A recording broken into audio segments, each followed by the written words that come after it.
Selamat sore dan salam sejahtera untuk kita semua. Perkenalkan, nama saya Yolenta Abuktaek. Saya mahasiswa Universitas Nusa Cendana Kupang, jurusan Sosiologi, NIM 1803030 kelas C semester 6, mata kuliah Sosiologi Anti Korupsi. Baik, saya akan menjelaskan tentang peluang korupsi dalam penanganan COVID-19 di NTT. Pandemi coronavirus atau COVID-19 yang bermula terjadi di Cina pada Desember 2019 memberikan dampak kepada Indonesia. Selama pandemi COVID-19 ini, banyak sektor yang terpuruk. Salah satunya adalah sektor perekonomian, terutama dalam upaya penanganan penyebaran virus COVID-19 di Indonesia. Pencegahan dan penanganan. Penyebaran pandemi coronavirus atau COVID-19 merupakan tugas bersama. Bahkan hanya bagi seluruh rakyat Indonesia, tetapi juga masyarakat dunia. Setiap dari kita tentu tidak ingin jumlah kasus terus bertambah dan meningkatnya korban meninggal dunia, termasuk para medis dan dokter yang berguguran. Banyak ahli dan praktisi meyakini wabah ini masih banyak akan terus menyebar jika tidak ada komitmen kuat dan tindakan yang nyata dalam menjalankan protokol kesehatan. Ada beberapa pencegahan dan penanganan COVID-19. Bagian pertama, cara pencegahan yang terbaik adalah dengan menghindar faktor-faktor yang bisa menyebabkan Anda terinfeksi virus, yaitu yang pertama, hindari bepergian ke tempat-tempat umum yang ramai pengunjung. Yang kedua, gunakan masker saat beraktivitas di tempat umum atau keramaian. Yang ketiga, rutin mencuci tangan dengan air dan sabun. Yang keempat, jangan menyentuh mata, mulut, hidung sebelum mencuci tangan. Yang kelima, hindari kontak dengan hewan, terutama hewan liar. Yang keenam, masak daging sampai benar-benar matang sebelum dikonsumsi. Yang ketujuh, tutup mulut dan hidung dengan tisu saat batuk atau bersin, kemudian buang tisu ke tempat sampah. Yang kedelapan, hindari berdekatan dengan orang yang sedang sakit, demam, batuk, atau pilek. Dan yang kesembilan, jaga kebersihan benda yang sering disentuh dan kebersihan lingkungan. Bagian yang kedua, untuk orang yang diduga terkena COVID-19 atau termasuk kategori ODP atau orang dalam pemantauan, ada beberapa langkah yang bisa dilakukan agar virus corona tidak menular ke orang lain, yaitu yang pertama, jangan keluar rumah kecuali untuk mendapatkan pengobatan. Yang kedua, periksakan diri ke dokter hanya bila Anda mengalami gejala gangguan pernapasan yang disertai demam atau memenuhi kriteria PDP atau pasien dalam pengawasan. Yang ketiga, usaha untuk tinggal terpisah dari orang lain untuk sementara waktu. Yang keempat, larang dan cegah orang lain untuk mengunjungi. Yang kelima, sebisa mungkin jangan melakukan pertemuan dengan orang yang sedang sakit. Yang keenam, hindari berbagai penggunaan alat makan dan minum, alat mandi, serta perlengkapan tempat tidur dengan orang lain. Yang ketujuh, pakai masker dan sarung tangan bila sedang berada di tempat umum atau sedang bersama orang lain. Dan yang kedelapan, gunakan tisu untuk menutup mulut dan hidung bila batuk atau bersin, lalu segera buang tisu ke tempat sampah. Yang ketiga, warga negara juga berperan penting dalam pencegahan penyebaran COVID-19 di Indonesia, yaitu yang pertama, tidak bepergian keluar rumah atau di rumah saja. Yang kedua, bekerja dan belajar di rumah melalui online. Dan yang ketiga, tidak mengadakan acara kumpul-kumpul. Karena kita harus terus bahu-membahu agar lepas dari bencana non-alam ini. Tidak boleh ada yang merasa paling baik atau paling cepat atau paling unggul dalam penanganan pandemi. Singkirkan ego pribadi dan sektoral yang masih menganga di ruang publik dan dilihat layak ramai. Tidak boleh pula ada yang mencari keuntungan atau kelompok atau golongan atau pribadi sendiri. Berdasarkan lansira berbagai media massa, pemerintah pusat telah melakukan relokasi atau penambahan anggaran dari APBN 2020 untuk penanganan COVID COVID-19 sebesar 405,1 triliun. Dana tersebut dialokasi ke 4 kebutuhan, yaitu yang pertama, belanja bidang kesehatan sebesar 75 triliun. Yang kedua, program perlindungan sosial sejumlah 110 triliun.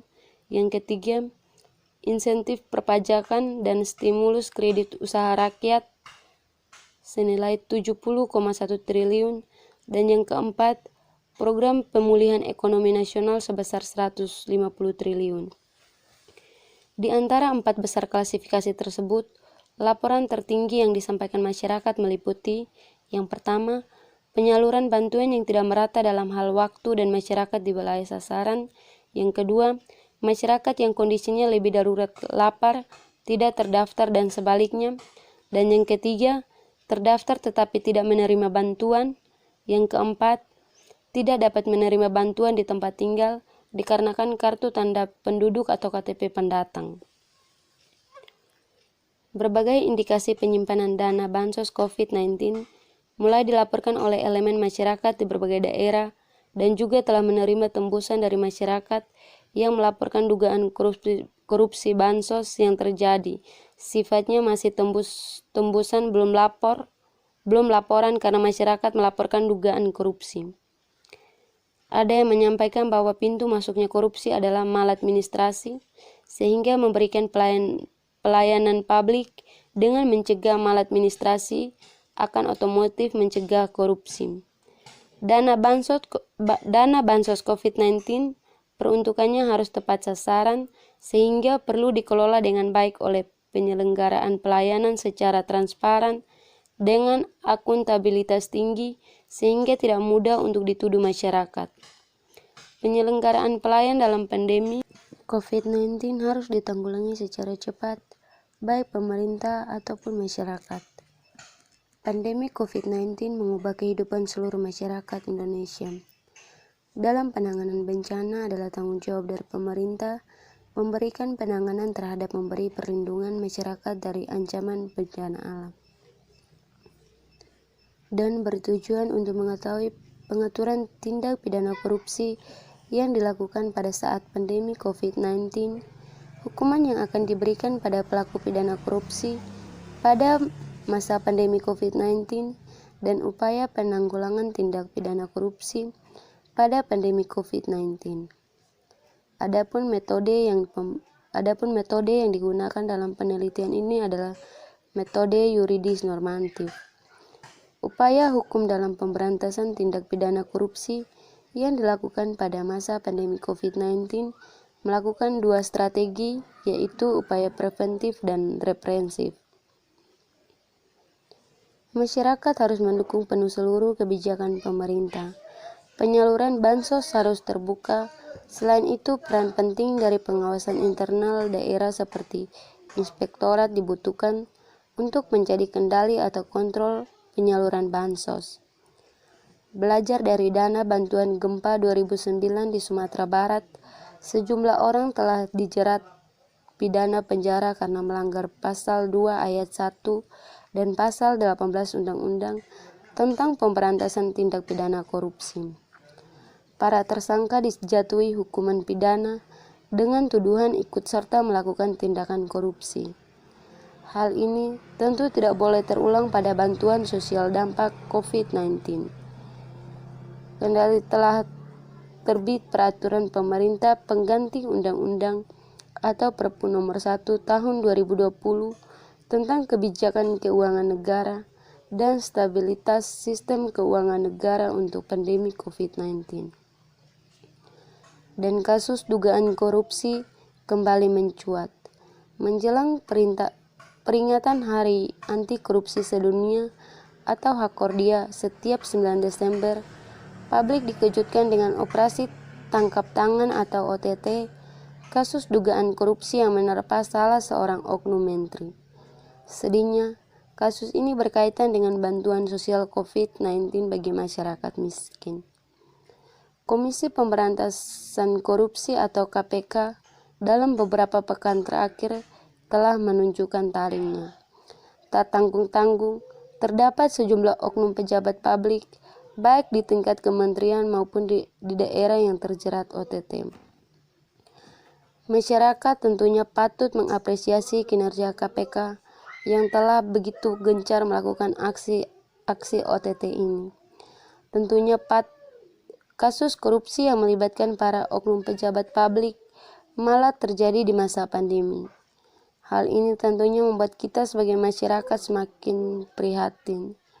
Bagaimana tidak, di tengah kondisi pandemi COVID-19 yang telah memorak-pendakan kondisi perekonomian dan kesehatan masyarakat, sejumlah oknum pejabat justru melakukan tindakan yang mencederai hati nurani masyarakat. Sungguh begitu ironis, di saat masyarakat merasakan kelaparan akibat berkurangnya pendapatan selama pandemi dan maraknya PHK, para oknum pejabat justru secara tidak langsung memakan uang rakyat melalui perbuatan korupsi yang dilakukannya. Kondisi ini tentunya menunjukkan hasil rendahnya keteladanan dari sebagian para pejabat publik. Para oknum pejabat tersebut yang seharusnya memberikan contoh dan teladan bagi masyarakat justru berbanding terbalik dengan perbuatan korupsi yang dilakukannya.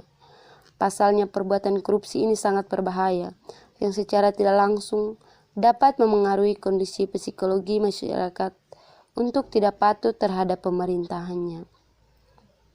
Masyarakat yang menaruh harapan besar agar pemerintah memberi solusi dan bantuan.